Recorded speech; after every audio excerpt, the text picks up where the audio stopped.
What's up, guys? Welcome back to the 11 Yanks Breakdown, where we discuss all things U.S. men's national team. I'm Pete Dalvett, and today we're talking about how much playing time Antonee Robinson will get at his new club, Fulham FC. Last week, Antonee Robinson completed a reported $2.5 million transfer from Wigan to newly promoted Fulham, meaning Robinson will play next season in the Premier League. The only question is, how much playing time will he actually get? In order to answer that question, we have to look at his competition. And his competition just happens to be Joe Bryan, the guy who scored the brace in the Championship playoff final to take them to the Premier League. Honestly though, is Antonee Robinson as good as, better than, or worse than Joe Bryan?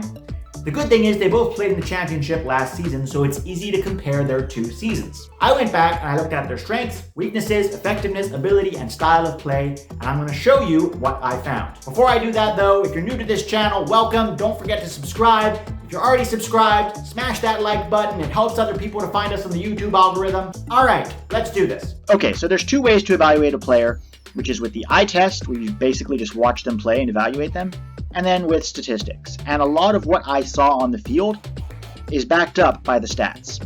And I wish I could show you the clips, but I can't because I'll get a copyright strike, so I'm going to use stats to show you what I saw.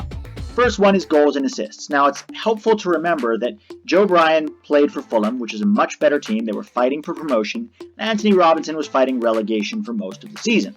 So the quality of the team around you matters as well. But 3 goals and 8 assists for Joe Bryan, and 1 goal and 1 assist for Antonee Robinson. So on the surface, we can look at that and say, well, much better output and production from Joe Bryan than from Antonee Robinson.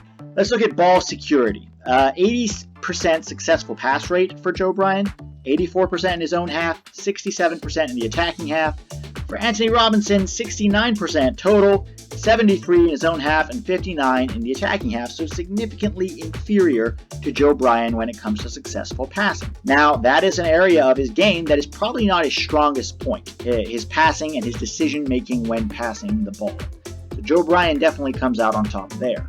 Attacking ability is where it starts to get a little bit more interesting.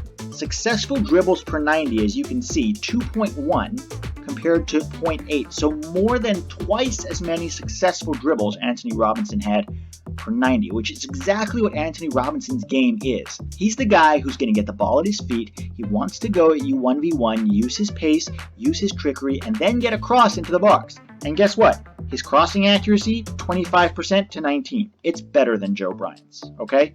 I'm surprised he didn't have more assists. Defending. And, this is an aspect of Antonee Robinson's game that does need to improve. They were about similar on tackles per 90 and clearances per 90.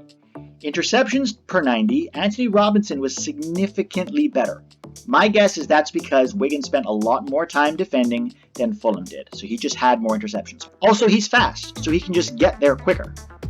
Now, dribbled past. This is the part 1v1 defending where Antonee Robinson is quite weak. He was dribbled past 1.4 times per game, whereas Joe Bryan was dribbled past 0.7, so half as many. Now, you can look at this again and say, well, Wigan was probably defending a whole lot more than Fulham was, and that's true. But when you look at Antonee Robinson's 1v1 defending, he still needs to work on it. His body shape, his approach to the ball, his change of pace, all of those things need to improve. And if he got burned that many times in the Championship, he's going to get burned even more in the Premier League if he doesn't tighten up his 1v1 defending.